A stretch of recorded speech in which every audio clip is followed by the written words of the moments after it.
Hello ladies and gentlemen, Nick here and welcome to my review of Doctor Who The Gunfighters, which is the last Doctor Who story to have individual episode titles for each episode. So example, episode 1 is A Holiday for the Doctor, 2 is Don't Shoot the Pianist, 3 is Johnny Ringo, I think 4 is The OK Corral.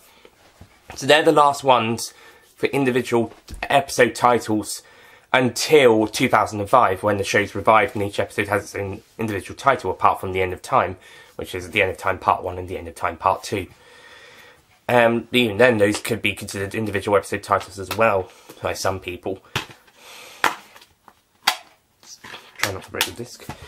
Anyway, so, yeah, from this point onwards, at least up until the end of the classic era, it's going to be multi-part. Each story will have it's just one whole title. For example, The Savages with the next story, and it'll be The Savages Part 1, Part 2, etc. to as many episodes as there are. The most it is 10, excluding Trial of the Time Lord as a entire story. Well, okay, maybe 14 then actually, because it's just made to be the Trial of the Time Lord Parts 1 to 14. Okay, ignore that bit. And so, up to Survival, apart from the 5 Doctors, because that's a single episode, although I think they did broadcast a version in 4 parts. I don't know why it was 4 parts, they could have gone with 3 30-minute ones. If the special edition was broadcast, that could work at 4 25-minute ones. But anyway, so, how would you get 4 into, I suppose maybe 4 20-minutes into 80 and then add an extra 2.5, I suppose maybe 4 22.5 episodes. Anyway, so The Gunfighters. Fuck this story. It's just boring. The story isn't that interesting to me. I mean,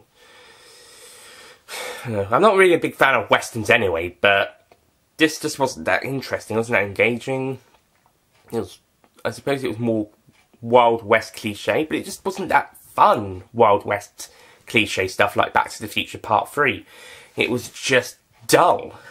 I suppose it's the fact it's a 4-part story with a very low budget, but it could have still made the characters a bit more interesting. I mean, Doc Holliday and Wyatt Earp, they made interesting, but not the antagonists. Maybe Johnny Ringo had a good personality, I suppose, but the Clanton Boys, I think it was. The Clanton Boys, they didn't really have that much personality. They didn't really care. Shane Rimmer does a good job in his cameo as one of the guys who teams up with them to start with and is shot by Doc Holloway. That being said, they just aren't that interesting. They're not that fun. Maybe if we knew a bit more why. I think one of their brothers was killed by Doc Holloway, but apart from that, there isn't really much motivation or much personality to this group. I mean, Billy gets quite a bit of personality, and one of the other brothers has a stuttering problem, but besides that, they're just bland.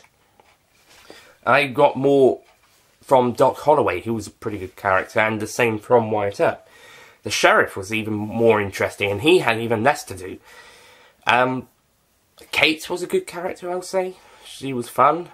And I liked Charlie the Barman. He didn't get much to do, but he was fun. David Graham plays him. That's cool. And even Johnny Ringo I thought was a better character, but I just didn't really care for the Clantons, and they're here all the time. Or almost all the time. The power was alright, I suppose. But anyway, the gunfight at the OK Corral is okay, but I think it could have been executed better. Even on this budget, it could have been handled a bit better. I suppose they just needed runtime. And why the hell does Dodo run in the way of Johnny Ringo's firing range? I know she's trying to warn Doc Holliday, but why does she do that? I think Doc Holliday could have sorted out Johnny Ringo fine, just as it was. What happens here works effectively, but I think it could have been better if they had just a standoff between each other. No Dodo, just standing there and shooting. Or maybe Dodo could have just called out to Doc Holloway, he turns and shoots Johnny Ringo when he doesn't, just before he, when it looks like he's not expecting it.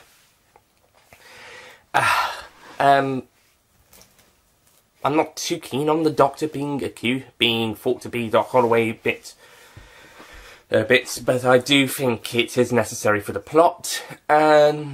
It's not really moving at a slow pace. This one actually is fine, pace-wise. It's just boring.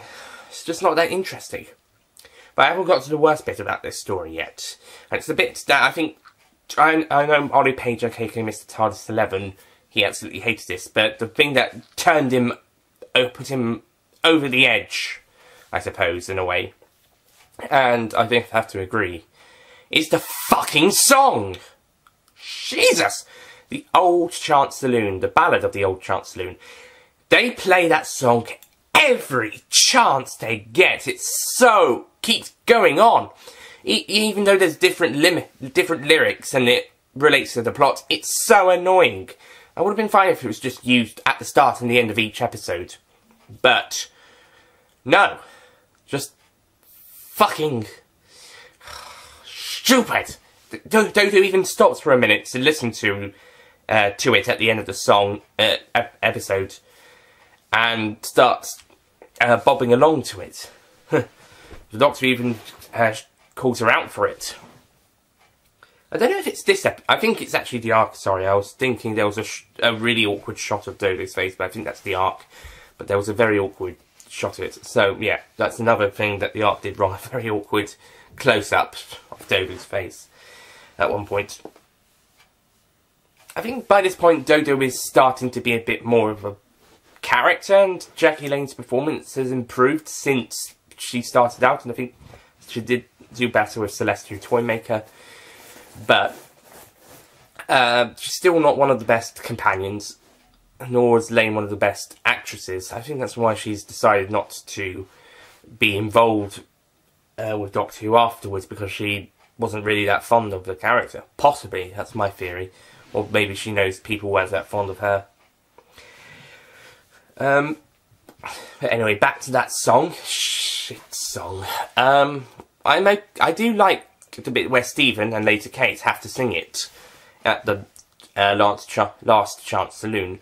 That was the good bits, because it was them singing it during the story, whilst the rest, apart from the ending, the rest of it was non-diegetic, I think.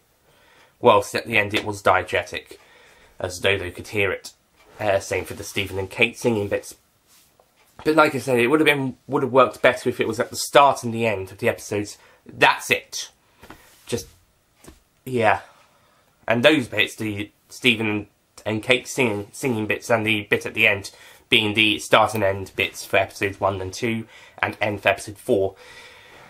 But, oh no, they have to put it in every chance they get, especially at the start of the first episode. In the first 10 minutes, we hear three bits of it already. Jesus, just get to the plot already. There isn't really much more to talk about it. I mean, the acting's fine. The actor who plays Doc Holliday, his son would go on to write the TV movie. That's a fun fact. In that movie, the Doctor picks up a Wyatt Earp costume. The DVD said that was the perfect costume. He finds just the thing. It's a Wyatt Earp costume. I don't think he puts that on. I mean, it might be part of it, but he wears more like a Victorian gentleman thing. Maybe, I think he finds the hat. Maybe it's part of the Wyatt Earp costume as well. Sure, maybe one of the doctors were going to go as him. Or it was him or one of the other people. Anyway, but besides that, Doctor gets a gun in this story, and well, he doesn't really use it properly. He doesn't use it, but it's not that proper. Same for Stephen with his ones. Yeah, it's not really that much to talk about. I think A Town Called Mercy did a much better job at showing a Western town in when they did it in Series 7. That one had aliens in it, but despite that, I still think they got the element of a Western town and some of the Western cliches, like the standoff. I think they did really well. Here, it's just not that interesting. I suppose the gunfight is, well, like I said, I think it could have been handled a bit better, but I suppose the use of it is the cliche of all cliches. I don't know, I'm just not that interested in this one. I thought this one wasn't that great. Is it the worst of the season? Well, I would still say Mission to the Unknown is because little happened for the first little bit, whilst there was stuff happening in this one that did keep the story going, and it didn't feel slow at any point. It didn't feel draggy. It just wasn't that interesting. There were some interesting bits, but not terribly interesting, and therefore it wasn't that great. So that's why I put this story over the arc. I thought the arc had stuff going for it, whilst not completely interesting. It was alright, whilst this one's just a bit more bland, it's a bit more uninteresting. At least on the arc, I liked some more of the supporting characters. Here, the antagonists are not interesting. As much as the protagonist allies are, the antagonists aren't that interesting, which is something that I think these are the weakest antagonists of Season 3, I would say, the Clanton brothers. Yeah. They just shouted and yelled, like, let's hang Doc Holloway, or shoot Doc Holloway, and regret. That's Stephen, by the way. So, yeah, they are the weakest antagonists of this season by far, and I don't think Wotan is going to go any lower than that. I think Wotan's one of the best ones, actually. So, yeah. Gunfighters. I'm going to score it a 5 out of 10.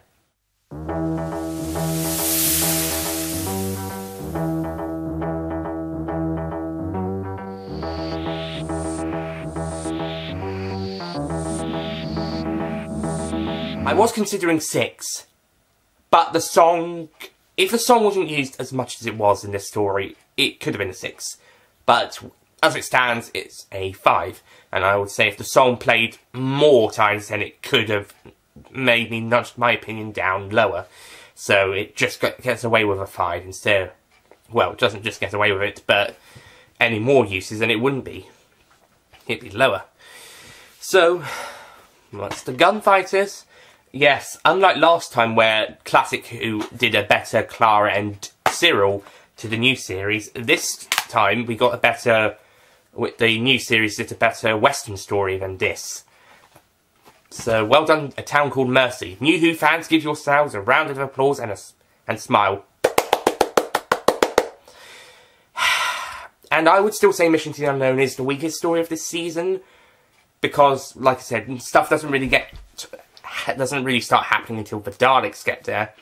But I will, and this one does have stuff going for it. But I will say the Daleks are far better antagonists in both that story and even more so in Masterplan than the Clanton brothers here. And there's no fucking song in that episode, so yeah. Even if Mission to the Unknown was longer than one episode, it'd probably still be the weakest. But if more stuff happened, maybe it could have topped this one. But that being said, this is still probably the second weakest. Spoiler for the ranking, I suppose. But... we'll see. I think it will still be second weakest, and the arc third weakest. So, that's it from my review of the Gunfighters. Next time, I will be reviewing The Savages, which is not one I'm that keen on. After rewatching it, I thought it was a bit bland and boring, but I will say the story is better than the Gunfighters. So... that's one thing it has better, and it has a bit more interesting ideas. And unfortunately, that one's also missing, so it's back to Dailymotion to watch the reconstructions from Loose Cannon. Unlike this one, which it was completely surviving, and then following one, The War Machines, which I have here, which are completely surviving, minus a few bits from the war machines that have been restored with survived bits from other episodes. Anyway, thank you for watching, and I'll see you guys next time. Goodbye.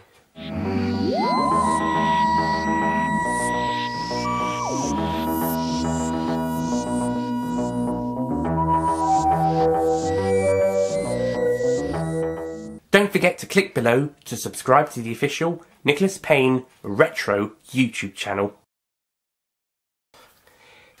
It works effectively. What works? It's the father who the father of. Sorry, but to be fair on that one.